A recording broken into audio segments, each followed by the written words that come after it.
Oke, kita hari ini mau bahas salah satu konsep yang paling, rumit sekaligus luar biasa menarik dalam pemikiran Islam. Wahdatul wujud. Mungkin Anda pernah dengar istilahnya kan? Nah, ini adalah sebuah ide yang mencoba menjawab pertanyaan paling dasar.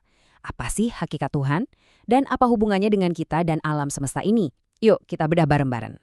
Biar nggak bingung, kita akan jalan pelan-pelan. Pertama, kita lihat dulu paradoks atau teka-teki yang jadi latar belakangnya. Terus, kita kenalan sama konsep wahdatul wujud itu sendiri. Setelah itu, kita pahami dua cara pandang soal Tuhan yang coba didamaikan oleh konsep ini. Lalu kita lihat gimana analogi-analogi cerdas dipakai buat ngejelasinnya. Dan yang terakhir, tentu aja, apa artinya semua ini buat kita.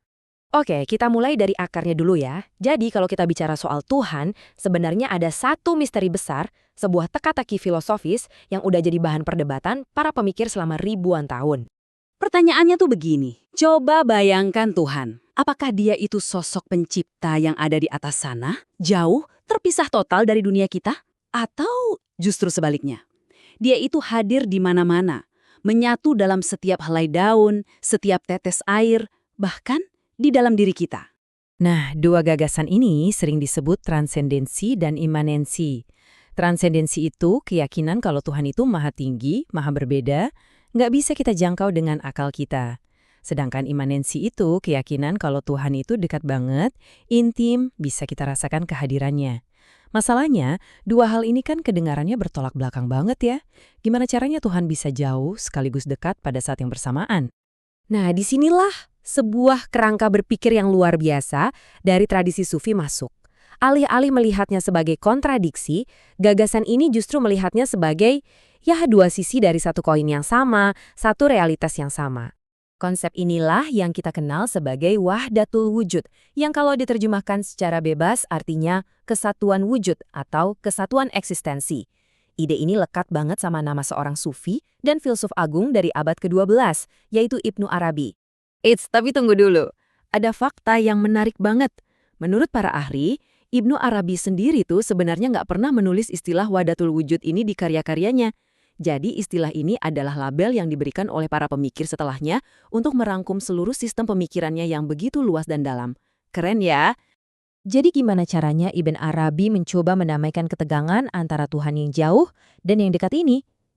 Dia punya dua istilah kunci dalam bahasa Arab untuk menjelaskan dua sisi dari paradoks ini. Yang pertama itu tanzih. Ini menekankan sisi transendennya, bahwa Tuhan itu maha suci, beda banget, gak ada satupun yang menyerupai dia. Terus yang kedua ada tashbih. Ini artinya kemiripan, yang berarti kita bisa melihat jejak-jejak kehadirannya lewat ciptaannya. Nah, kebanyakan orang mikir kita harus pilih salah satu, entah tanzih atau tashbih. Tapi, disinilah letak kejeniusan seorang Ibn Arabi.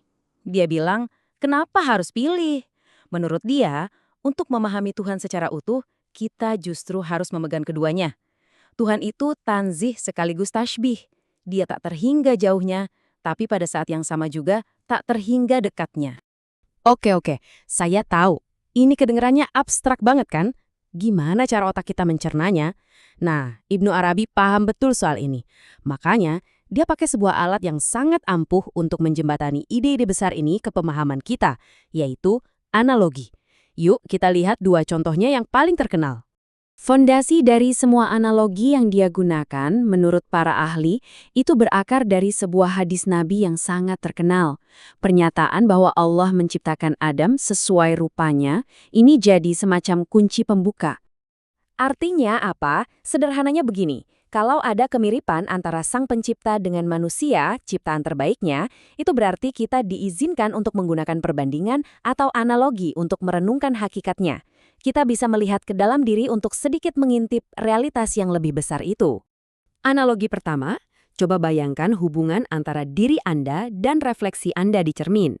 Realitas yang hakiki, yang asli, itu adalah wujud Tuhan. Ini disebut sisi batinnya. Nah, seluruh alam semesta yang kita lihat dengan mata kita ini, itu adalah manifestasi lahiriahnya, sisi zahirnya, persis seperti refleksi di cermin itu. Coba dipikirin, refleksi Anda di cermin, itu bukan Anda kan? Anda nggak bisa menyentuhnya. Tapi refleksi itu adalah penampakan sempurna dari Anda. Dan yang paling penting, refleksi itu sama sekali nggak bisa ada tanpa Anda. Nah, ini dengan brilian menggambarkan gimana ciptaan itu berbeda dari Tuhan, tanzih, tapi di saat yang sama sepenuhnya bergantung dan menjadi manifestasi darinya, tashbih. Analogi yang kedua ini lebih personal lagi. Coba kita lihat hubungan antara jiwa dan raga kita. Siapa diri kita yang sebenarnya? Esensi kita itu kan jiwa atau ruh kita yang nggak kelihatan. Sementara tubuh fisik atau jasad kita ini ya cuma wadahnya, cuma kendaraannya. Jiwa dan raga itu jelas dua hal yang berbeda. Tapi, apa bisa dipisahkan? Ya nggak bisa selama kita hidup. Mereka membentuk satu kesatuan. Raga ini nggak ada artinya, nggak punya nyawa, tanpa jiwa. Nah, begitulah hubungan alam semesta ini dengan wujud hakiki. Keduanya berbeda, tapi tak terpisahkan. Transenden sekaligus imanan. Oke, kita udah menjelajahi konsep-konsep yang cukup dalam nih. Sekarang sampai ke pertanyaan yang paling penting. Terus kenapa? So what? Apa gunanya semua ini buat kita dalam kehidupan sehari-hari?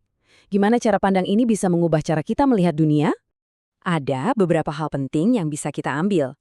Pertama, realitas itu ternyata bukan sekedar kumpulan benda-benda acak yang terpisah-pisah, tapi sebuah kesatuan yang saling terhubung. Kedua, ini berarti setiap atom, setiap planet, setiap orang yang kita temui, itu adalah sebuah tanda yang menunjuk kembali ke sumber yang sama.